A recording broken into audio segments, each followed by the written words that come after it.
please subscribe and don't forget to press the bell icon to get notified whenever we upload a new video.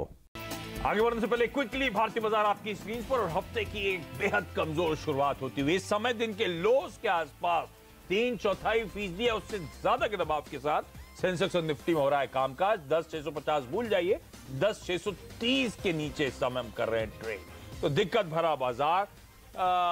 तो Friday की जो fall start थी, कह लीजिए series की शुरुआत अच्छे नोट पे हुई थी, अच्छे उछाल के साथ हुई थी, वो टिक नहीं पा रहा। 1% का उछाल था फ्राइडे को और अब इक्वली स्ट्रॉन्ग सेलिंग का प्रेशर भारतीय बाजारों पे आता हुआ मूड बिगाड़ने का काम कच्चा तेल कर रहा है। मूड बिगाड़ने का काम ग्लोबल वो जो ट्रेड सेटअप है, खासतौर पे टैरिफ वार को लेकर जो नर्व्स अभी भी काम नहीं हो पा रही हैं। और तीसरा माइनस सेंटिमेंट वैसे ही वीक है। तो मंदी का बाजार है, मंदी के बाजार में एक माइनर करेक्शन आया था उछाल की तरफ, अब वापस दबाव के साथ हो रहा है कामकाज। मिड कैप स्मॉल कैप पिट रहे और 1:3 का रेशियो है। हर एक बढ़ने वाले के सामने 3 स्टॉक बाजार में ऐसे हैं जो कमजोरी के साथ, जो गिरावट के साथ इस समय आपको ट्रेड करते हुए नजर आएंगे।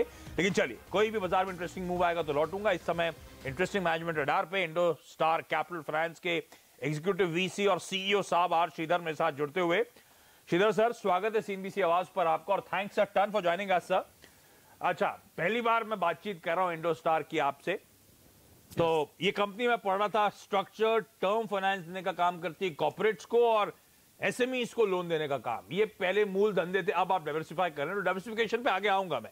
ये जो मूल धंधे हैं largely into term finance, structured term finance, हमें समझाएं सर, ये स्ट्रक्चर्ड टर्म फाइनेंस कॉर्पोरेट्स के लिए क्या मतलब, और क्या इस स्पेस में आप बैंक से कंपीट करते हैं या जो बैंक जिस स्पेस में नहीं है उस स्पेस को आप टारगेट करते हो? Yeah, in the corporate lending, we are catering to both real estate as well as non-real estate. And you know that banks are stronger than NBFCs. So the question of we competing with bank does not arise. But having said that, each institution has got a niche segment where it operates. So there are very few NBFCs, including IndoStar, which has developed a business model in the corporate lending business. So in the last 6 years, from 2011, 7 years, we have lent around 25,000 crores in the corporate lending business. And out of which around 35% is in the real estate and around 65% is in the non-real estate. So we are catering to small and mid-cap companies which are facing cash flow problems, which are requiring funds for working capital requirements, and they have not been able to get from the banks for various reasons. So we are tracking around 200 to 250 such companies on a continuous basis. Our analysts are tracking, and then we contact them, give them not only loan but also solution. And in many situations, the companies, after we structure the capital structure, the liability profile, have been upgraded once or twice by the rating companies. Market caps have gone up substantially. So we are not just a loan provider, but we are a solution provider.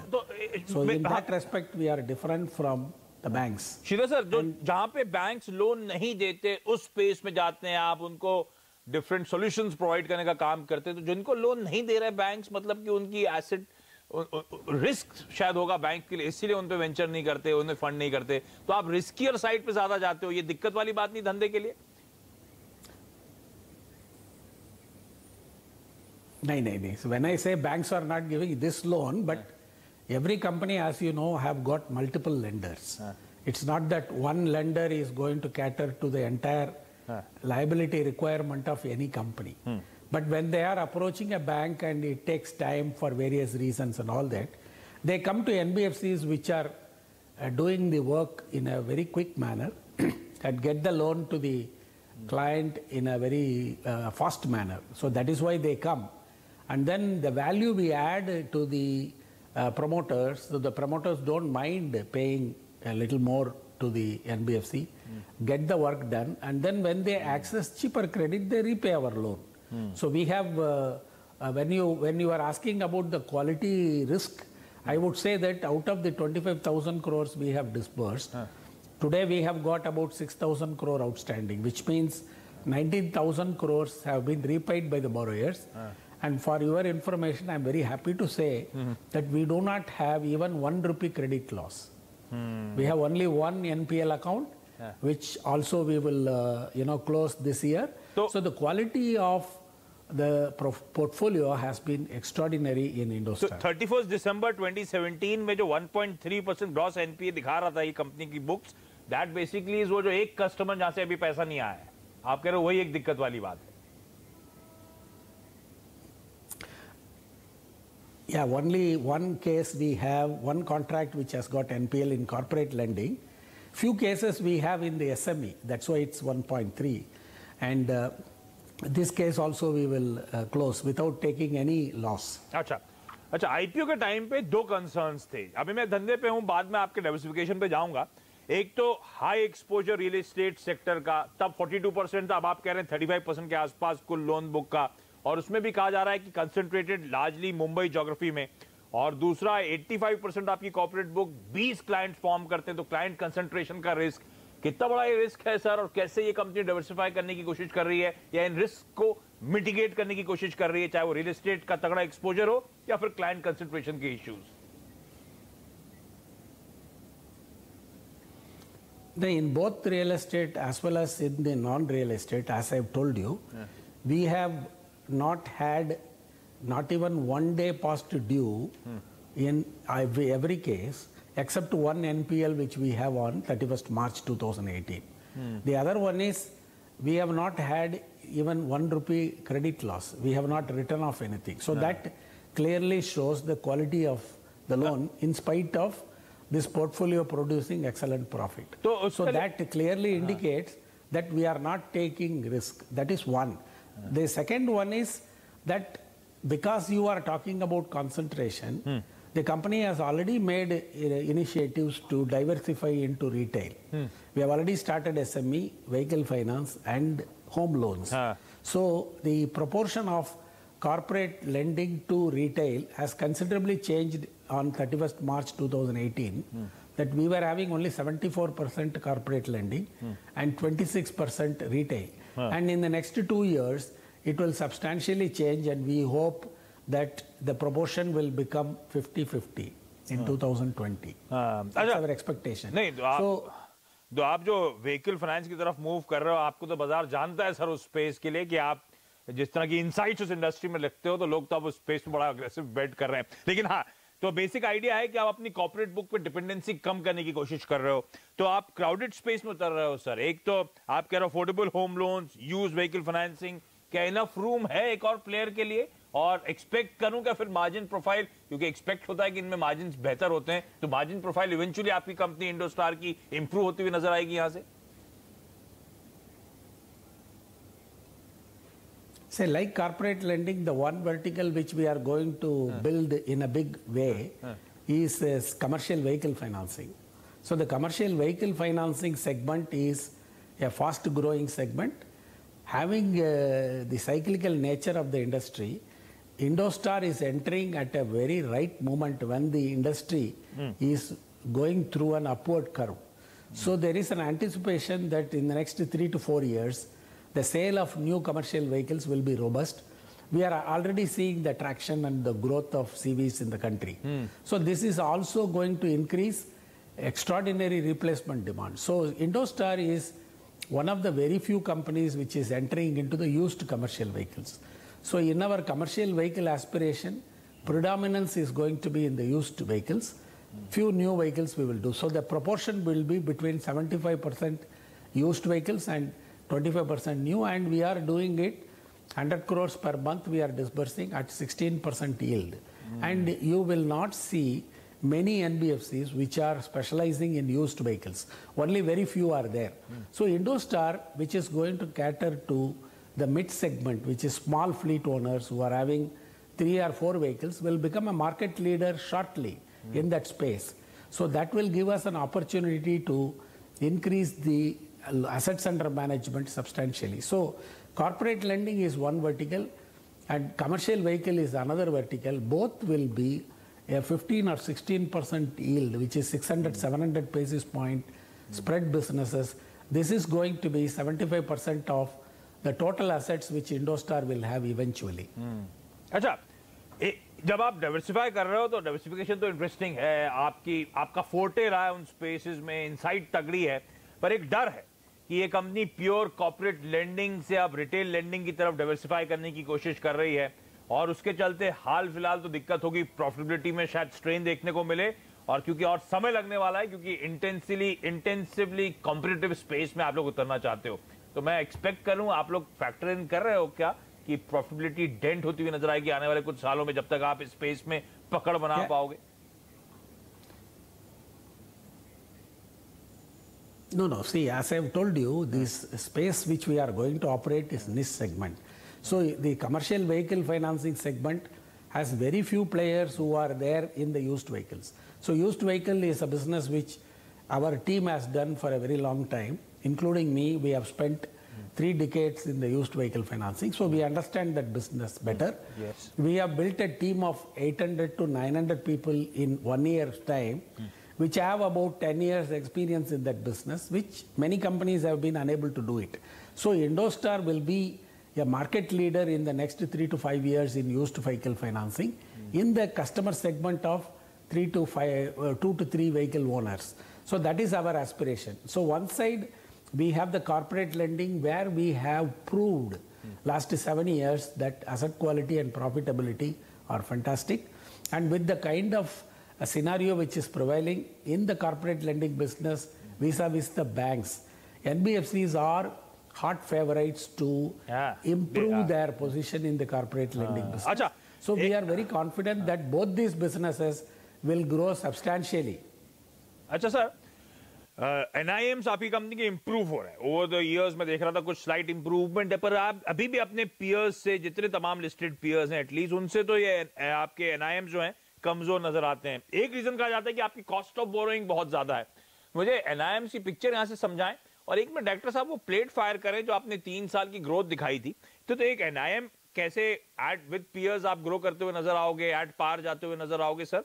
और दूसरा, IPO से पहले numbers बड़े strong थे, बाजार को बड़ा पसंद आया था, रेवेन्यूज 3 साल का CAGR 22% का, NII में 26% का, प्रॉफिट में 23% का, यहां से आगे की ट्रेजेक्टरी, यहां से आगे का आउटलुक कैसा रहेगा?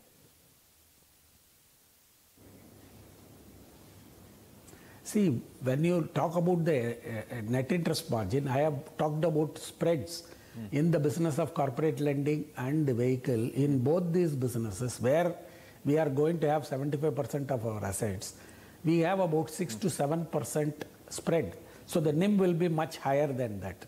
So that kind of a NIM, many companies do not have. So that is one. The second is, when you look at weighted NIM, which includes your SME and home loans, there could be a little bit coming down. But still, it would be very healthy if we put a proper mix of these assets. So we are planning to have higher profit, corporate lending and vehicle finance, 75% of our total business. The SME and home loans will be balanced 25%, which are lower yielding businesses going forward. So that is the strategy and the mix which we are going to do. So there will be no problem in having a higher NIM for our businesses. That is the strategy. When it comes to the pre-IPO and post-IPO, in the pre-IPO period, we have had only one vertical, which is corporate lending.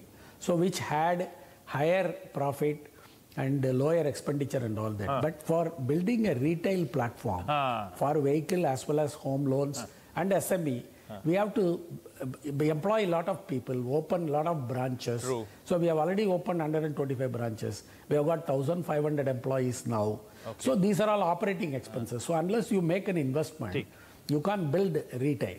So you have to make an investment. So for 1 or 2 years, you will have impact. But going forward, all these branches will produce profit. So these 125 branches are today doing more than 100 crores disbursement, which will break even in this year. अच्छा. So we will look at second phase. So that is the way we are going to build our branch network. Okay, Sridhar sir, धन्यवाद आपका वक्त निकालने के लिए, detail में हमसे Indostar finance के बारे में बातचीत करने के लिए। तो इंडोस्टार कैपिटल फाइनेंस के VC और CEO साहब डिटेल में बातचीत, लेकिन हाँ इस स्टॉक पे कॉल किया क्योंकि इशू प्राइस के नीचे फिसल गया, तो हम में से कई लोग कंसर्न्ड होंगे। जॉइंट कैपिटल के रिसर्चर अविनाश गुराक्षकर साहब का मानना है खरीदारी करनी चाहिए। इवेंचुअली ये स्टॉक अगले 12 महीने में 725 तक के लेवल्स दिखाता हुआ नजर आएगा। इन लेवल्स पे ये एक अट्रैक्टिव बाय हो चला है। ब्रेक ले रहा हूं, ब्रेक के बाद एसएमई कॉर्नर लेकर आऊंगा। ब्रेक के बाद आपका स्वागत है और अब एसएमई पर हमारी खास पेशकश एसएमई कॉर्नर। पहले तो इंडेक्स आपकी स्क्रीन पर आएगा, देख लीजिए किस तरह का कामकाज हो रहा है। मेन बोर्ड पे प्रेशर है तो आई एम अज्यूमिंग हाँ एसएमई आईपीओ 2.5% कमजोरी के साथ 11-12 पॉइंट का दबाव इस समय इस इंडेक्स में नजर आएगा। लेकिन कौन से स्टॉक्स एक्शन में वो स्क्रीन पर आने चाहिए। गेनर्स पहले आपकी स्क्रीन पे यानी कि बढ़ने वाले Innova, Think Labs, Libas Design, MK Proteins, MMP Industries, all में सब में 3 से 5% का उछाल। कमजोर बाजार में ये स्टॉक्स आउट परफॉर्म करते हुए। दबाव जहां पे है उसमें सिक्योर क्रेडेंशियल्स, सिली मॉन्क्स एंटरटेनमेंट, एसएमवीडी, पॉलीपैक और माधव कॉपर 5 से लेकर 8-9% के आसपास की कमजोरी के साथ ये स्टॉक्स कामकाज करते हुए। और एसएमई कॉर्नर पे आज हमारे साथ एक इंटरेस्टिंग गेस्ट जुड़ रहे हैं, राजेश अग्रवाल साहब ओम कैपिटल के। और अब से मैं शुरू कर रहा हूं कुछ क्वेरीज लेने का सिलसिला भी। तो सीएनबीसी आवाज का जो हॉटलाइन नंबर है, व्हाट्सएप नंबर है, उस पर आप लोग मैसेज कर सकते हैं। एसएमई रिलेटेड भी अपनी क्वेरीज पूछ सकते हैं। और अब से एसएमई कॉर्नर अगले 5 दिन हर हफ्ते हर दिन आपको एसएमई कॉर्नर केवाईसी में मिलेगा। तो ये प्लेटफॉर्म अब और बड़ा होता हुआ। राजेश जी स्वागत है सीएनबीसी आवाज पर। सर क्या हुआ आजकल मेन बोर्ड के साथ आजकल आप लोग एसएमईज भी क्लोजली ट्रैक कर रहे हो क्या सर?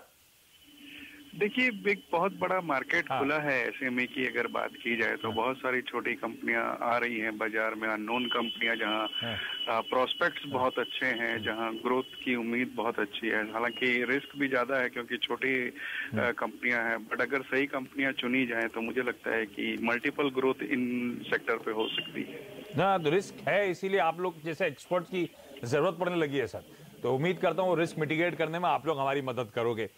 अच्छा शुरुआत करता हूं बातचीत की आज से। कुछ क्वेरीज पहले से आई हुई हैं जो हमारे प्लेटफॉर्म्स पे आ जाती हैं। अदरवाइज आप लोग को डायरेक्टर साहब, प्रोड्यूसर साहब वो व्हाट्सएप नंबर वगैरह प्लीज फ्लैश करते रहें स्क्रीन पे ताकि आपसे क्वेरीज आए और हफ्ते में कोशिश करेंगे ज्यादा से ज्यादा क्वेरीज को एड्रेस करें। सबसे पहले दिल्ली से रितेश गुप्ता साहब जुड़ते हुए। रितेश जी स्वागत है सीएनबीसी आवाज पर। गुड आफ्टरनून सर, सवाल पूछें। जी कैसे हैं? बिल्कुल ठीक सर। तो मेरा सवाल है, पहला 2 सवाल है बेसिकली, देयर आर 2 क्वेश्चंस। 11 ओमाम ऑपरेशन के बाद रिसेंटली जेवी हुआ है अभी साउथ वेस्ट पिनाकल का। तो कितना रेवेन्यू आप बेसिकली एक्सपेक्ट कर रहे हैं 2019-20 में इस जेवी से? South west Pinnacle and exploration. तो राजेश जी साउथ वेस्ट, अच्छा ये बताइए सर आप रितेश जी ऑलरेडी इन्वेस्टेड है स्टॉक में क्या? हाँ इसी में नहीं कईयों में इन्वेस्टेड है, इसमें भी इन्वेस्टेड। अच्छा कईयों में, अच्छा एसएमईज में आप इन्वेस्ट करते रहते हो? बिल्कुल बिल्कुल 2012 से। अरे वाह, अच्छी कमाई हो रही है? सॉरी? अच्छी कमाई हो रही है? काफी अच्छी हो गई। अभी रिसेंटली कुछ करेक्शन आया तो नीचे है, अदरवाइज कमाई अच्छी हुई। ठीक है। South west pinnacle exploration Rajesh ji track करते हैं सर? और करते हैं तो कॉल क्या होगा इस स्टॉक पर? 74 के आसपास के लेवल्स पे कामकाज। देखिए बहुत ही शानदार कंपनी अगर कही जाए तो 2006 में इनकॉर्पोरेशन हुआ था, 2018 में 78 रुपए में इनका इशू आया था। एक एक्सप्लोरेशन कंपनी है जो बहुत अच्छी ग्रोथ दिखा रही है मिनरल और अनकन्वेंशनल एनर्जी में, जहाँ की मिनरल, कोल बेड, मेथेन ये सब सेक्टर को कैटर करती है। 37 रेग्स इनके हैं। क्लाइंट्स में अगर बात करूं तो सारे ही बड़े नाम, फिर वो चाहे रिलायंस हो, रियो टिंटो हो, हिंदुस्तान जिंक हो, सारे इसमें हैं। हालांकि मार्केट कैप सिर्फ 103 करोड़ का है, बट ये एसएमई सेक्टर में ऐसा ही होता है। इनका सवाल ये था कि ऑर्डर बुक क्या है, तो मेरे हिसाब से इनकी ऑर्डर बुक इस वक्त 220-25 करोड़ के आसपास है। और रेवेन्यू ग्रोथ ज्वाइंट वेंचर से खाली कितना एक्स्ट्रा अल्फा जुड़ेगा वो तो अभी तक इन्होंने बताया नहीं है, बट टोटल रेवेन्यू ग्रोथ अगर लेके चलूं तो आने वाले 2 सालों में हमारी उम्मीद ये है कि 30 से 35% CAGR के हिसाब से आने वाले 2 से 3 वर्ष में ये कंपनी ग्रो करेगी। ठीक है, तो ये आ गया south west Pinnacle and exploration पे आंसर आपका। अहमदाबाद चलते हैं दिल्ली से आप और आनंद खट्टर साहब जुड़ते हुए। आनंद जी स्वागत है सर सीएनबीसी आवाज पे, सवाल पूछें। नमस्कार सर, सबसे पहले मैं बहुत बहुत धन्यवाद देना चाहूंगा सीएनबीसी आवाज का कि जिन्होंने ये जो पॉकेट है एसएमई पॉकेट उसको पिक किया। एंड इसमें आज मेरा जो क्वेश्चन रहेगा वो एक 1.1 करके कंपनी है। हाँ, इंटरव्यू भी कर रहा है। 2 लॉट लिया हुआ है। उसमें मैंने निवेश किया है, 2 लॉट ली है 4000 शेयर है और मेरी बाइंग प्राइस है 95, लॉन्ग टर्म के हिसाब से लिया था। तो उसका क्या फ्यूचर देखते हैं, क्या मेरे को उस पर गाइडेंस अगर मिल सकता है तो। 1 point Rajesh ji, 1 point solutions, इस कंपनी पे क्या कॉल होगा? 60 के आसपास के लेवल्स पे कामकाज होता हुआ 2 लॉट की बाइंग कर रखी है सर ने।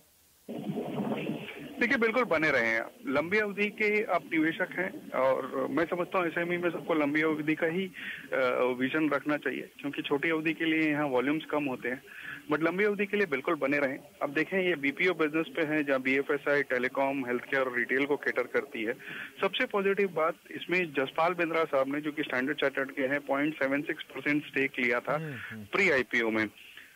सब्सक्रिप्शन नंबर देखें तो 200 गुना ओवर सब्सक्राइब हुआ था।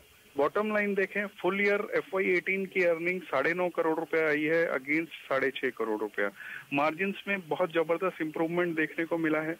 अगर वैल्यूएशन के लिहाज से भी देखें तो 10 से भी कम की पी पे ये इस वक्त ट्रेड कर रहा है। तो मैं समझता हूं कि लंबी अवधि में इसमें बिल्कुल बने रहना चाहिए। बने रहना चाहिए सर लंबी अवधि के लिहाज से। 1.1 सॉल्यूशन एसएमई स्पेस में एक अट्रैक्टिव बेट के तौर पे सामने आ सकती है। राजेश जी धन्यवाद आपका आज की क्वेरी सॉल्व करने के लिए, और उम्मीद करता हूं आप जुड़ते रहेंगे हमारे साथ ताकि दर्शकों की ज्यादा से ज्यादा क्वेरी सॉल्व हो, क्योंकि अब तक सबके सवाल यही थे कि आप लोग बात करते रहते हैं, बताते रहते हैं, कभी हमारी क्वेरी सॉल्व नहीं करते, अंडर रिसर्च पॉकेट मारी जाती है एसएमईज की। तो आप मदद करेंगे राजेश जी जैसे तमाम दिग्गज एक्सपर्ट्स बाजार के आपको अब इस स्पेस में भी पैसे बनाने में। तो ये कॉल्स आते हुए आज के दोनों स्टॉक्स पे जिन पे क्वेरीज आई थी, प्रोड्यूसर साहब ने शो के दौरान आपने देखा होगा ऊपर वो टोल फ्री नंबर वगैरह सब चला दिए हैं। अब आप लोग अपनी क्वेरीज भेजें और उसमें #SME करके डाल दें हमें, ताकि हमें क्लियरली आइडेंटिफाई करने में आसानी हो एसएमई के स्टॉक्स। अदरवाइज तो क्या है, मेन बोर्ड के बहुत सारी क्वेरीज आती रहती हैं, मुश्किल हो जाता है उन्हें आइडेंटिफाई करना। लेकिन चलिए आज के एसएमई कॉर्नर, आज के न्यू ईयर कंपनी में इतना ही। कल फिर एक और बेहतरीन कंपनी और फिर कल से एसएमई का बेहतरीन राउंड अप लेकर आऊंगा। ब्रेक ले रहा हूं, ब्रेक के बाद पेश करेंगे आपके लिए आखिरी सौदा। नमस्कार।